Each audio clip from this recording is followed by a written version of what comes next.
Capítulo 3 de Jonas termina mostrando que Deus mudou de ideia em virtude da atitude dos ninivitas e pelo fato deles terem se arrependido e dado crédito na pregação de Jonas. Diz o versículo 10, Deus viu o que fizeram. Me ajuda, por favor, está dando uma microfonia no finalzinho aí. Deus viu o que fizeram, como se converteram do seu mau caminho, e Deus mudou de ideia quanto ao mal que tinha dito que lhes faria, e não o fez. Mas Jonas ficou muito aborrecido e com raiva. Ele orou ao Senhor e disse: Senhor, não foi isso que eu disse estando ainda na minha terra? Por isso me adiantei, fugindo para Tarsis, pois sabia que tu és Deus bondoso e compassivo, tardio em irar-se e grande em misericórdia, e que mudas de ideia quanto ao mal que anunciaste. Agora, Senhor, que me tires a vida, porque para mim é melhor morrer do que viver. E o Senhor disse: Você acha que é razoável essa sua raiva? Então Jonas saiu da cidade, sentou-se num lugar a leste da mesma, ali construiu um abrigo, sentou-se na sombra para ver o que aconteceria com a cidade. Então o Senhor Deus fez crescer uma planta por cima de Jonas, para que fizesse sombra sobre a sua cabeça, a fim de o livrar do seu desconforto. E Jonas ficou muito contente por causa da planta. Mas no dia seguinte, ao amanhecer, Deus enviou um verme que atacou a planta e ela secou. Quando o sol nasceu, Deus fez soprar um vento leste muito quente. O sol bateu na cabeça de Jonas de maneira que ele quase desmaiou. Então pediu para morrer, dizendo: Para mim é melhor morrer do que viver. Então Deus perguntou a Jonas: Você acha que é razoável essa sua raiva por causa da planta? Jonas respondeu: É tão razoável que eu até quero morrer. E o Senhor disse: Você tem compaixão da planta que não lhe custou nenhum trabalho. Você não a fez crescer. Numa noite ela nasceu e na noite seguinte desapareceu. E você não acha que eu deveria ter muito mais compaixão da grande cidade de Nínive, em que há mais de 120.000 pessoas que não sabem distinguir entre a mão direita e a mão esquerda, e também muitos animais? Senhor nosso Deus e nosso Pai, seja abençoada a leitura da Tua Palavra, seja abençoada também, Senhor, a mensagem, a pregação desta noite, que o Senhor nos ilumine, que o Senhor nos conceda graça, ó Deus, que o Senhor possa me usar aqui, ó Pai, ao compartilhar, ao falar, e usar a minha mente, também o meu coração, e usa também, Senhor, e unge a mente e os ouvidos dos teus servos, da tua igreja, para que possam receber a tua palavra nesta noite, e que o Senhor seja glorificado e a sua igreja seja edificada, e eu mais uma vez possa ser usado por misericórdia, em nome de Jesus. Amém? A igreja pode se sentar.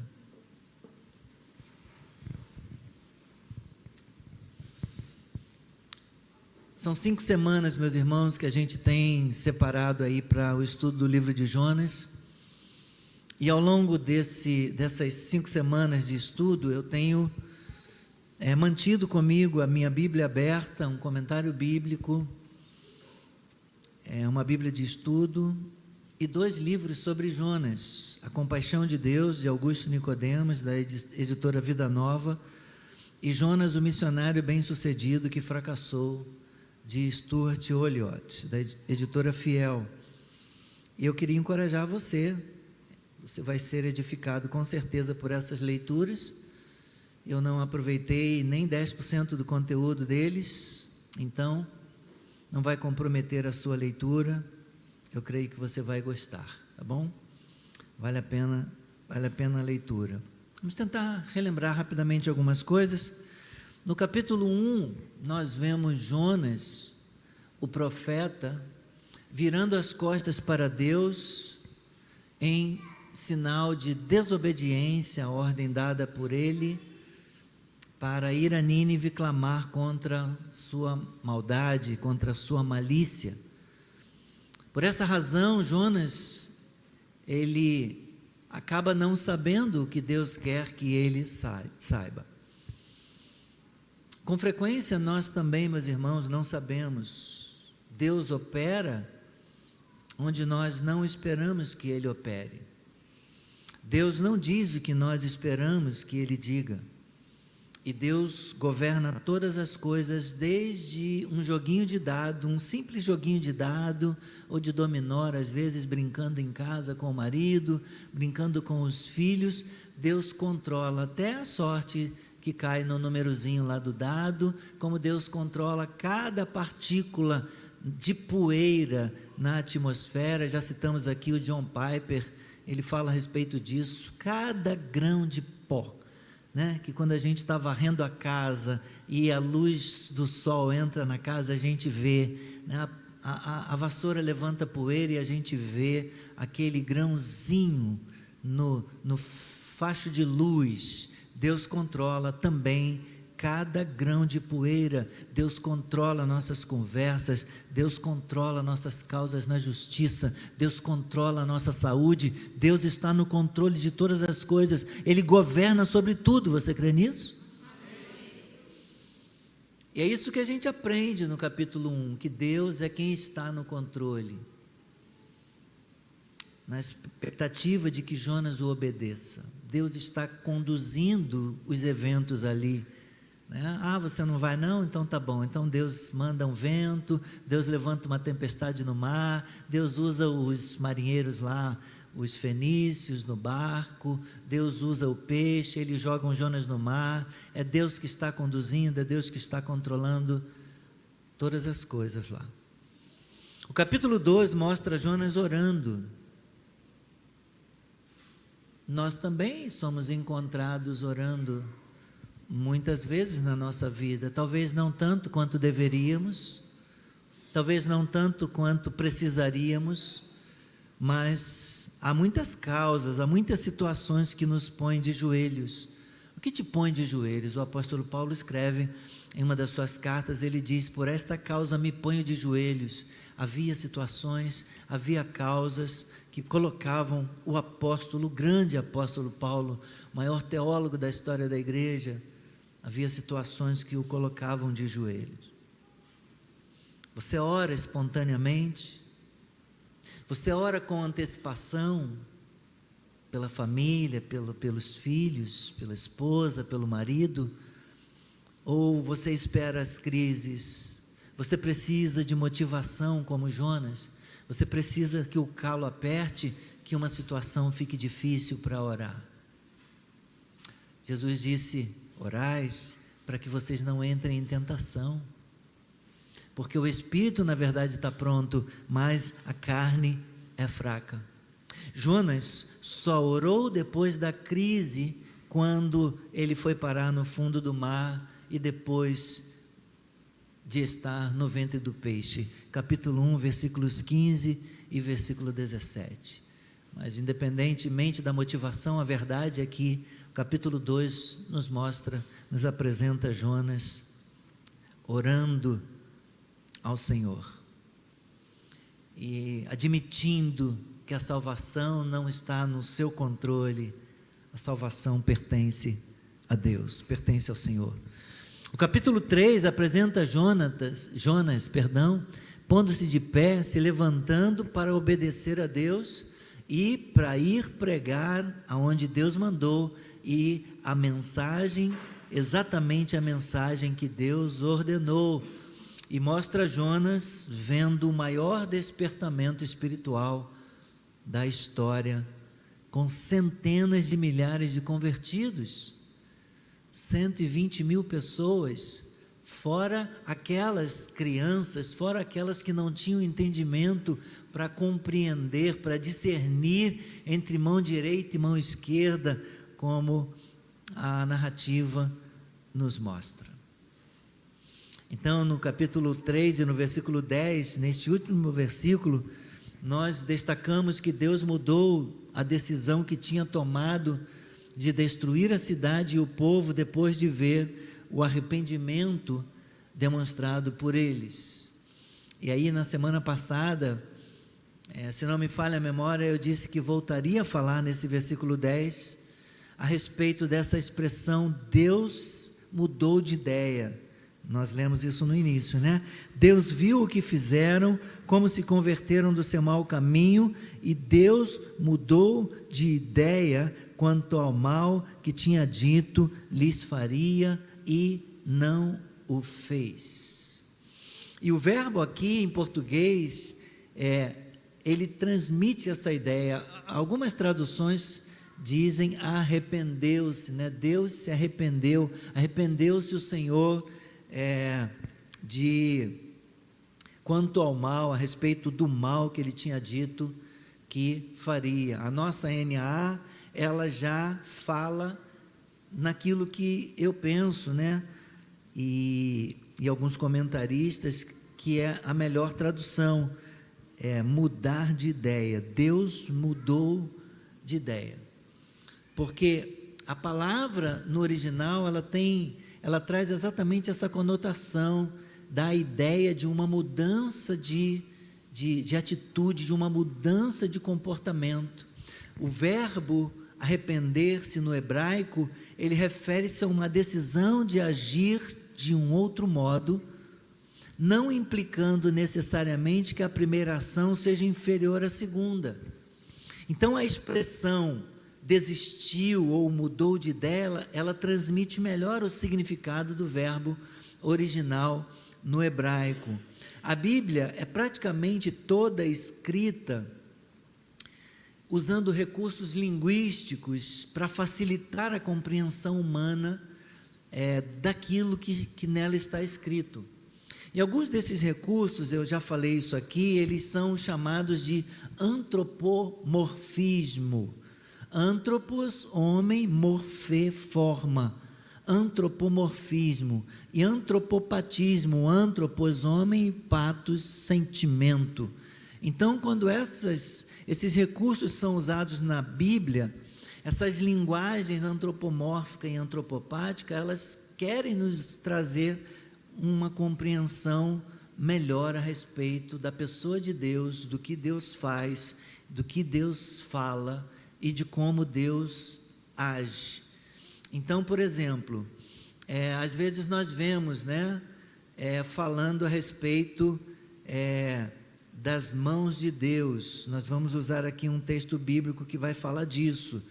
Dos olhos de Deus, viu o Senhor, os olhos do Senhor repousam sobre os justos, os pés do Senhor. Nós vemos certos versículos, ou falando do amor, né? Deus amou de tal maneira.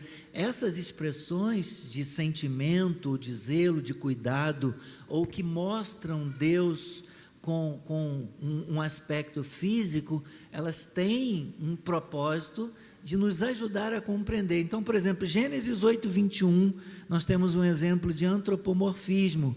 E o Senhor sentiu um suave cheiro, nos dando a ideia de que Deus tem um nariz como nós, e Deus sentiu um cheiro suave, e o Senhor disse em seu coração: não tornarei mais a amaldiçoar a terra por causa do homem.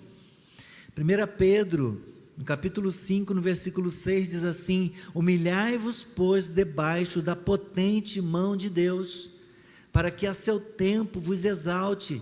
Nós temos a palavra mão em destaque aqui, né? E aí, assim, mostra Deus como tendo nariz, como tendo olhos, como tendo mãos, como tendo pés. Mas Deus não tem um corpo físico, Deus é espírito, Deus não é como nós temos um corpo, né? Deus, ele é espírito. Então, o Deus Filho recebeu um corpo quando veio aqui e se tornou gente, mas o Deus Pai, ele é espírito, ele não tem um corpo como nós conhecemos, como nós temos. Já o antropopatismo, ele mostra sentimento, ele mostra zelo. Deus é como se fosse um ser humano, sentindo, amando, tendo misericórdia, mudando de ideia, né? Tudo isso é para fazer com que a gente possa compreender. Então Gênesis 6,6 diz assim: então se arrependeu o Senhor de haver feito o homem sobre a terra e pesou-lhe em seu coração. Temos a palavra arrependimento mais uma vez.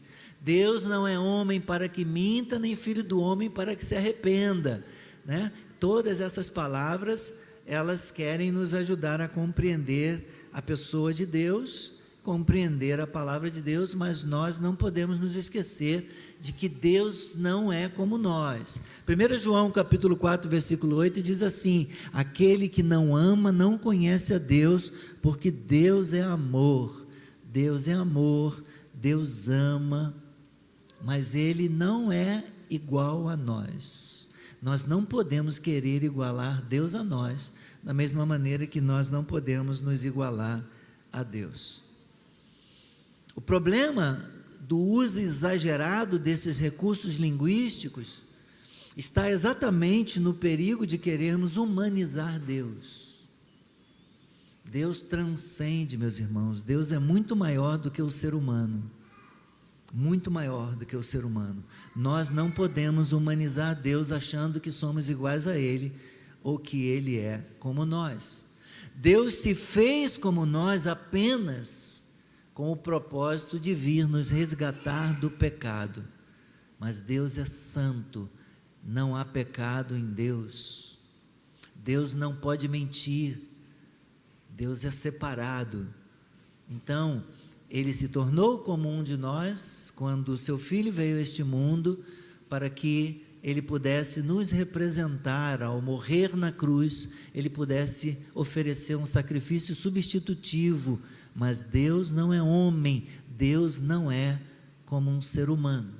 Então, voltando para o texto de Jonas, a expressão arrependeu-se o Senhor, ficaria melhor, como é na NAA, que diz que Deus mudou de ideia, e isso transmite melhor o significado do original. A mudança de ideia a qual a Bíblia se refere diz respeito à forma diferente de Deus tratar aquele que muda também quando ouve a mensagem. Há pessoas que mantêm o seu coração endurecido e não se arrependem, não mudam de ideia, não abandonam a sua posição, a sua opinião e dizem: eu pequei, Senhor, eu mereci o castigo, mas eu vou mudar, eu aceito o seu amor, eu recebo o seu perdão e eu vou mudar. Mas Deus lidou com os ninivitas e com os assírios, mudando de ideia, por causa da mudança que aconteceu no coração deles.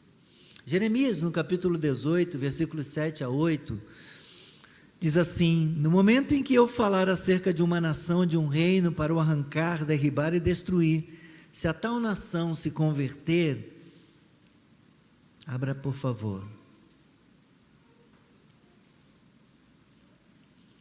Jeremias 18, 7 a 8. No momento em que eu falar a respeito de uma nação ou de um reino, para o arrancar, derrubar e destruir, se essa nação se converter da maldade contra a qual eu falei, o que o Senhor promete?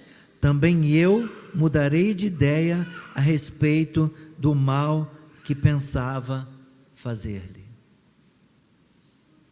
Então, a atitude de Deus, o gesto de Deus de mudar de ideia a respeito do mal que Ele disse que faria para a nação assíria e para a capital ninivita, a capital Nínive e os ninivitas, está completamente em conformidade com a Escritura, completamente em conformidade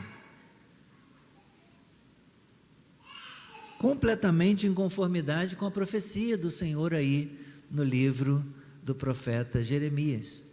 O fato de que Deus muda de ideia aqui em Jeremias e também em Jonas ou em qualquer outro lugar na Bíblia, não representa uma derrota, não representa um fracasso divino. Pelo contrário, revela o desejo de Deus de ser coerente com a sua própria natureza, de ser coerente com a sua promessa, de ser coerente com a sua palavra. Qual é o propósito de Deus? É salvar, é estender a sua salvação sobre todos os homens. Imagina, Deus quer salvar, mas Ele não está disposto em mudar de ideia, Ele não está disposto em perdoar. Então, na medida que Ele manda o seu povo avançar pregando o Evangelho, à medida que as pessoas vão se arrependendo, Deus vai mudando de ideia e vai salvando aqueles que se arrependem.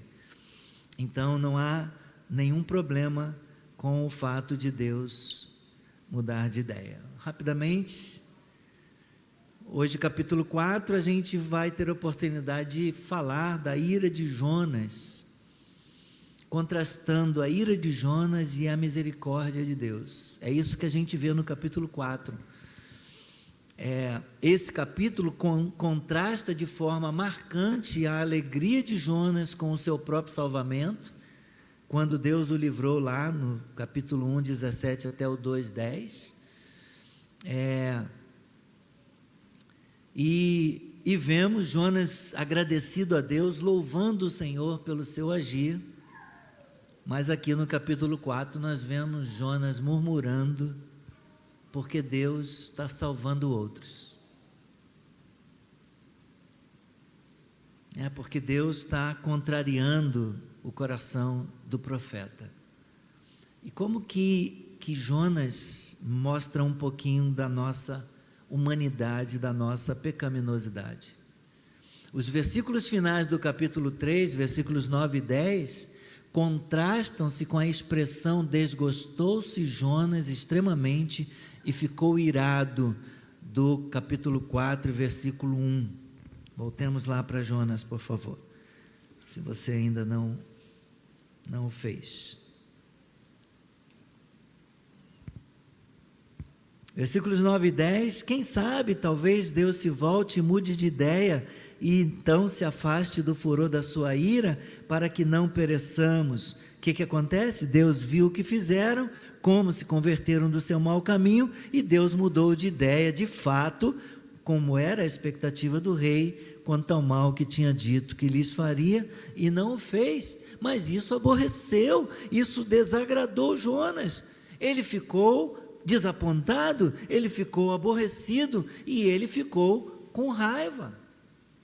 Quando Deus o salvou, quando Deus o livrou do ventre do peixe, quando Deus o livrou de morrer afogado lá naquele mar, ele ficou feliz. Mas agora que Deus livra os ninivitas, ele está chateado, ele está aborrecido.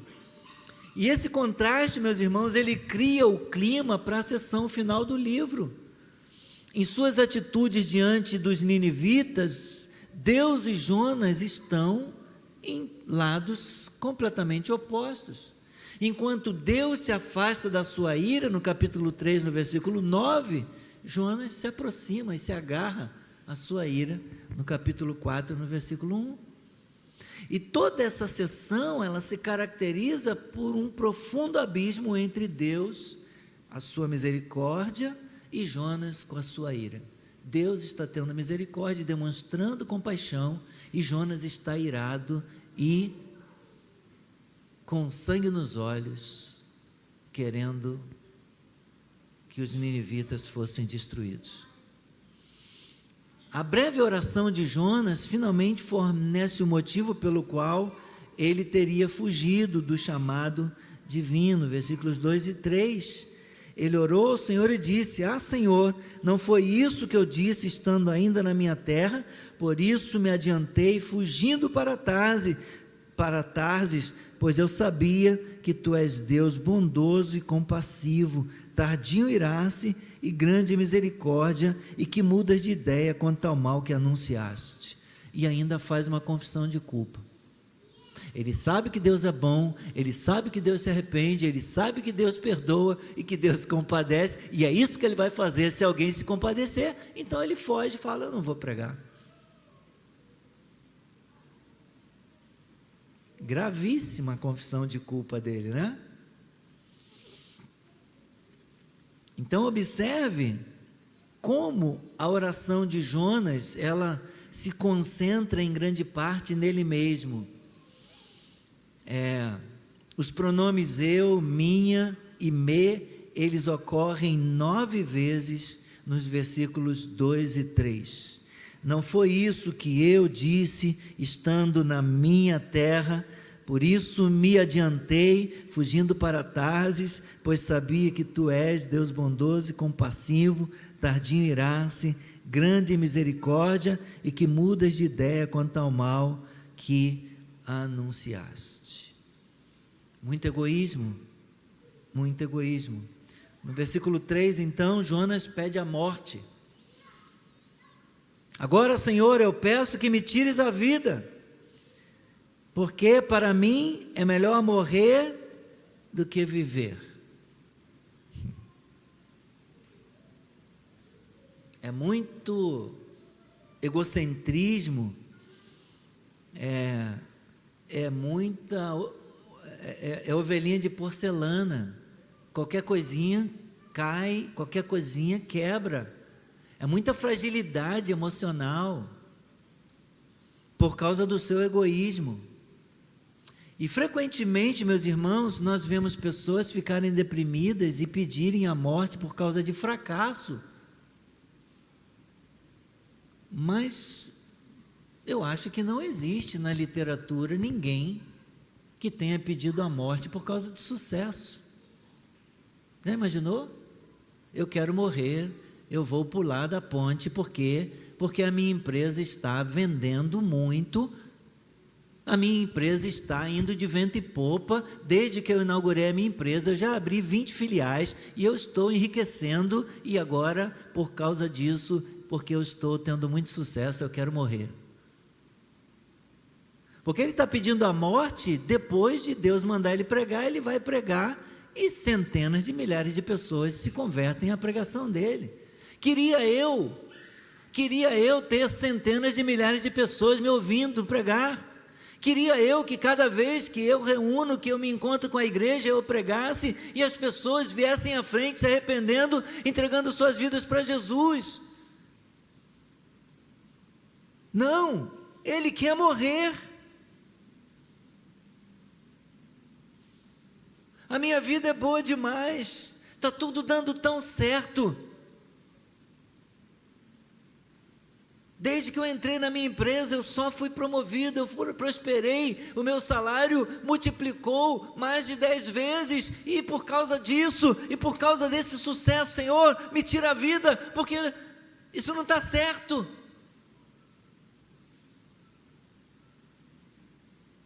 Não tem cabimento uma coisa dessa, né, meus irmãos? Você deve se recordar quando Elias pediu a morte para Deus. Por que Elias pediu a morte para Deus? Porque Jezabel estava matando todos os profetas do Senhor, e ele disse: Senhor, esta mulher mandou matar, todos os profetas foram mortos, e só sobrou eu.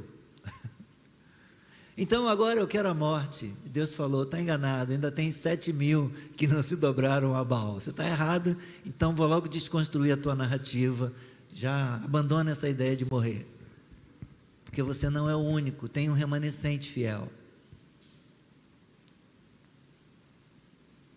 Mas ele pediu a morte porque ele, enquanto não tinha essa ideia, ele ainda não tinha essa informação de que Deus tinha preservado milhares lá, que não se curvaram a Baal. Ele achou: fiquei eu sozinho, eu fracassei no meu trabalho como profeta, então Senhor, me tira a vida. Mas Jonas quer morrer porque a sua pregação alcançou centenas de milhares de pessoas. Ele quer a morte porque muita gente foi salva, se livrou da morte. Então o que Deus pergunta para ele no versículo 4? Você Pirou na cabeção, Jonas? Pirou na batatinha? É razoável? Faz sentido? Tem lógica essa tua ira? Você acha que é razoável essa sua raiva?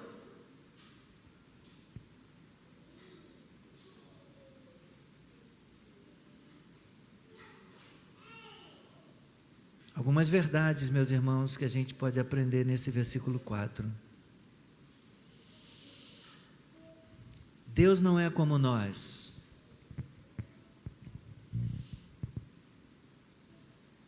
O que a Bíblia diz que acontece no céu quando um pecador se arrepende? O que tem no céu? Imagina 120 mil pessoas. Churrasco direto. Um mês de churrasco.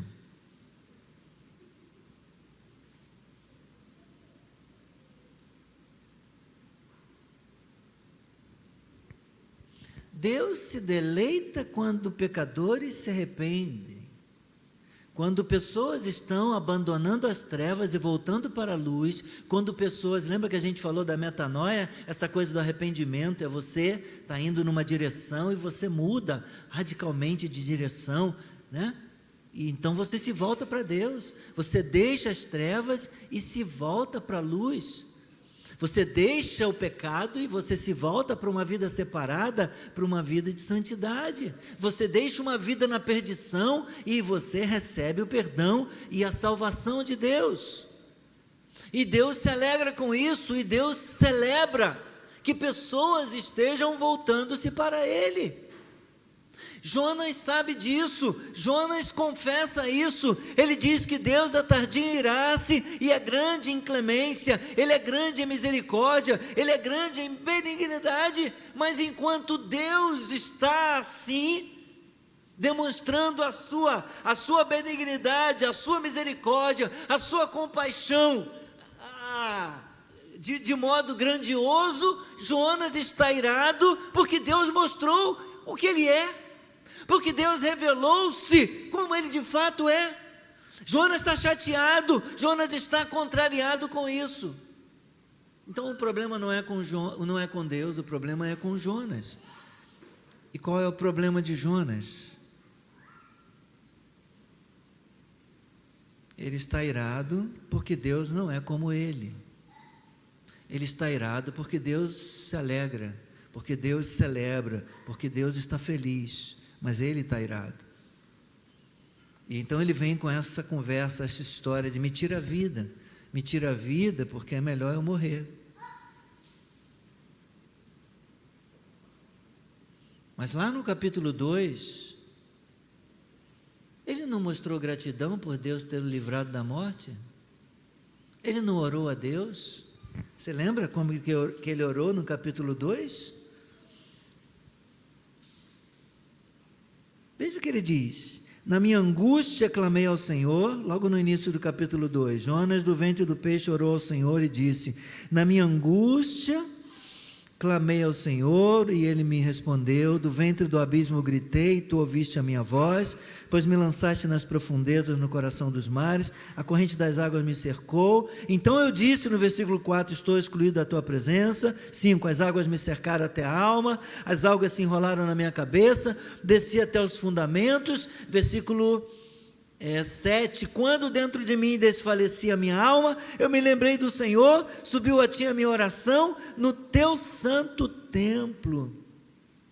Os que adoram ídolos vãos abandonam aquele que lhes é misericordioso. Mas como é que ele termina o versículo 9? Com a voz da gratidão, com a voz do agradecimento, eu te oferecerei sacrifício, o que prometi cumprirei, ao Senhor pertence a salvação. E a gratidão ele esqueceu no capítulo 4.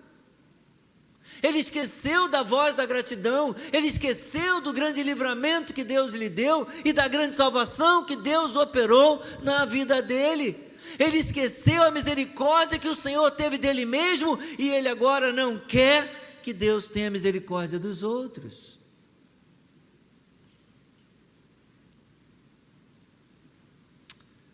maravilhoso saber, meus irmãos, que Deus não é como eu. E você também deveria agradecer isso, que Deus não é como eu.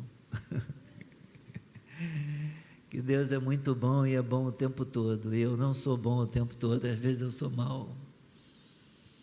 Às vezes eu sou falho. Então, versículos 5 e 9, Jonas faz biquinho, e ele continua contrariado. Então Jonas saiu da cidade, sentou-se no lugar a leste da mesma, construiu um abrigo, sentou-se na sombra para ver o que aconteceria com a cidade, porque ele ainda tinha esperança de que Deus mandasse fogo do céu para destruir a cidade. Ele está lá olhando de longe, esperando ver o que vai acontecer, talvez pensando, tomara que aconteça igual Sodoma e Gomorra. Então, o Senhor deu aquela experiência da planta para ele, né? Enquanto ele está lá aguardando descer fogo do céu, o Senhor faz nascer uma planta, faz crescer a planta, faz ela dar sombra na cabeça do Jonas. Jonas, mais uma vez, fica agradecido.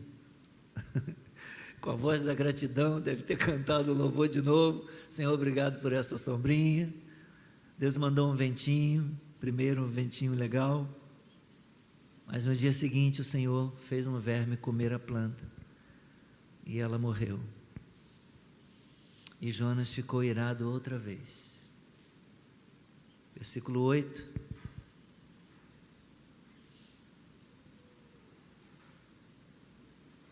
Jonas pediu para morrer, dizendo: para mim é melhor morrer do que viver.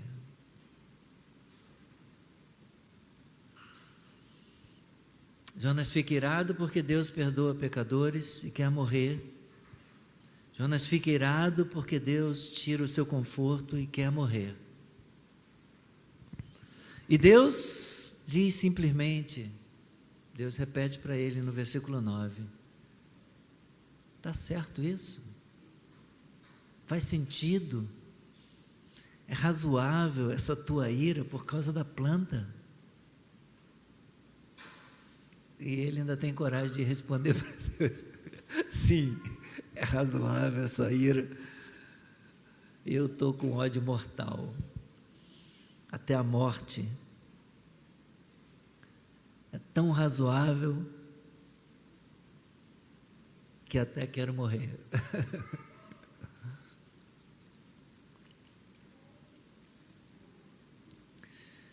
Meus irmãos, Deus não pode ser colocado dentro de uma caixinha. Deus não pode ser manipulado. Deus não pode ser controlado. E nós às vezes nos comportamos com Deus como nós, sendo narcisistas, psicopatas.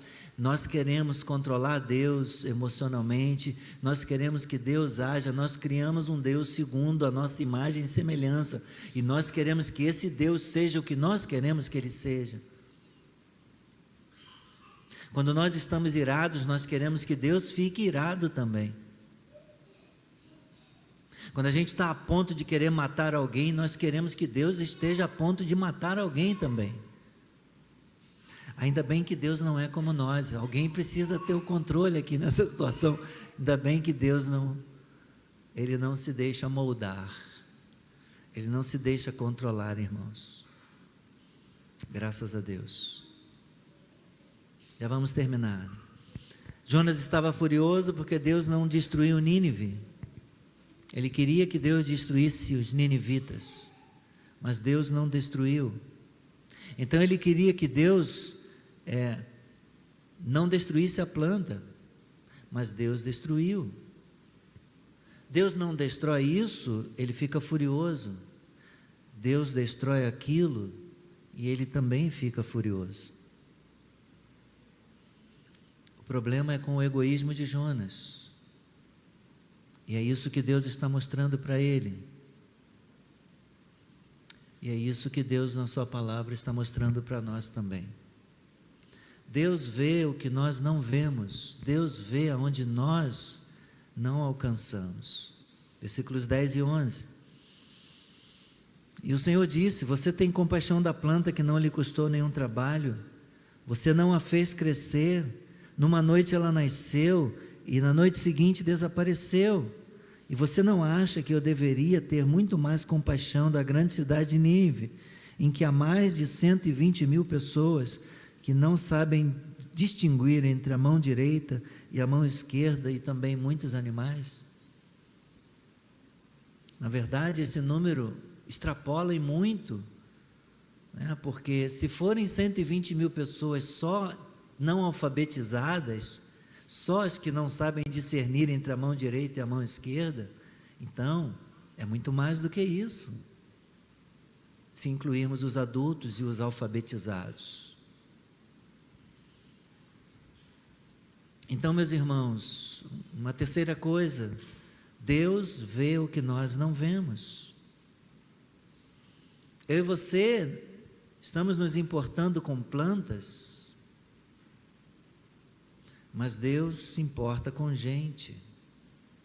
Nós estamos nos importando com coisas, Deus se importa com gente. E Ele quer que nós entendamos isso. E foi exatamente por isso que Ele deu o seu Filho. Ele deu o seu Filho para salvar pessoas, para redimir e trazer salvação para pessoas. Deus amou o mundo de tal maneira, João 3,16, que deu o seu Filho unigênito, para que toda pessoa que nele crê não pereça, mas tenha vida eterna. E Deus quer salvar pessoas de todo canto, Deus quer salvar pessoas de todo tipo, de todas as origens, de todas as nacionalidades, de todas as raças. E foi por isso que Ele mandou os seus discípulos, que Ele os enviou a sair pelo mundo pregando o Evangelho, batizando e fazendo discípulos de todas as nações. A grande comissão em Mateus 28, 18 a 20. Porque Deus continua querendo salvar pessoas de todo canto. Então, se Jonas era capaz de se importar tão profundamente com uma planta, a ponto de desejar tanto que ela não morresse, não poderia Deus se importar mais com as pessoas? Ou, como diz o último versículo de Jonas, até mesmo com os animais? Uma vez que todas as culturas valorizam seus animais acima das plantas e as pessoas acima dos animais, o argumento de Deus para Jonas é muito claro. Jonas quis que uma planta fosse poupada, mas que as pessoas não. Os seus valores estavam completamente distorcidos, deturpados. Implicitamente está se perguntando aos leitores: nós não somos como Jonas? Os nossos valores não estão também distorcidos? Odiamos os nossos inimigos e lhes desejamos todo o mal, ou oramos pelos nossos inimigos para que Deus os perdoe? Queremos que Deus fulmine os nossos inimigos enquanto nós aceitamos o perdão e graça dele para nós mesmos? Jesus ensinou aos seus discípulos e aos seus seguidores que eles deveriam amar os seus inimigos. Mateus 5,44. Amai os vossos inimigos e orai pelos que vos perseguem. E esse é um ensinamento difícil de aceitar. Quantos concordam que é difícil de aceitar esse ensinamento? É ou não é difícil de aceitar amar os inimigos? Quem tem facilidade para amar inimigo, levanta a mão. Maria? Por isso que você se chama Maria, santa.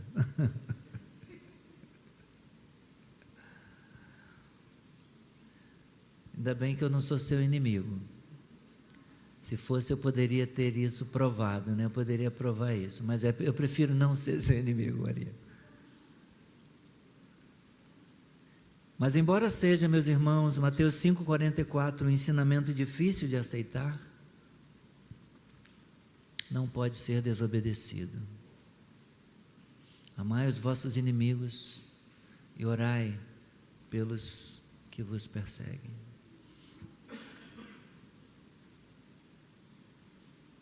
Então, o que fazer? Pedimos a Deus: Senhor, ensina-me a amar a todos, até os meus inimigos. Senhor, ensina-me a perdoar a todos, até aqueles que não me querem bem, aqueles que querem o meu mal. Ajuda-me a ser como Jesus, o teu Filho. Ensina-me, Senhor, a obedecer a tua palavra. E que bom que nós temos a ceia do Senhor essa noite, irmãos. A ceia nos lembra de Jesus, a ceia nos lembra do Filho. E Ele disse: todas as vezes que vocês se reunirem, lembrem-se, lembre-se de mim. Nós temos que nos lembrar dele todo o tempo, nós temos que nos voltar para ele todo o tempo. Nós temos que mirar no seu exemplo, nós temos que nos inspirar nos seus ensinamentos. E enquanto meditava, eu me lembrava dele sendo crucificado, ferido, sangrando, perto de expirar. E ele ainda ora por aqueles que estão batendo nele, por aqueles que estão zombando dele, por aqueles que são responsáveis pela sua agonia na cruz. Ele está dizendo: Pai, perdoa-lhes, perdoa-lhes.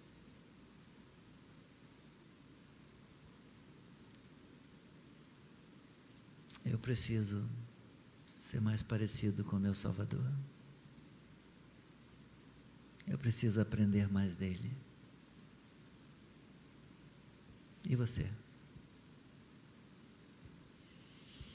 Senhor, obrigado, Deus, por esta noite. Obrigado pela tua palavra. Obrigado pelo livro de Jonas. Obrigado por tudo que a gente pôde aprender a respeito da soberania de Deus e também da sua compaixão, da sua misericórdia.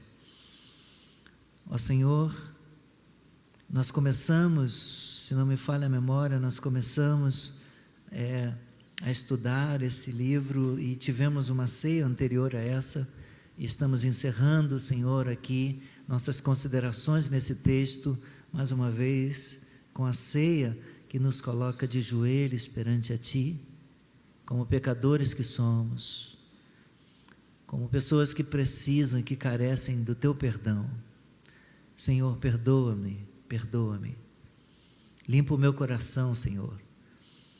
E livra-me de toda ira, livra-me, Senhor, de toda raiva, que com frequência, Senhor, eu experimento quando algumas experiências que eu tenho, Senhor, quando sou desapontado. Perdoe-me, Senhor, perdoe-me. Guarda o meu coração para eu não pecar contra Ti, Senhor. Ajuda-me, ó Deus, de modo que a Tua palavra possa estar guardada, Senhor, no meu coração, gravada no meu coração, para que eu não peque contra Ti. Por isso, ao preparar-me para sentar à mesa e cear contigo, eu peço: purifica-me, Senhor, com hisopo, lava-me e ficarei limpo, lava-me e ficarei mais alvo que a neve. Limpa o meu coração e a minha mente, e me perdoe. E ajuda-me a amar como Jesus, ajuda-me a perdoar como Jesus, ajuda-me a obedecer como Jesus, ajuda-me a ser como meu Salvador. Eu quero ser como Tu, Senhor.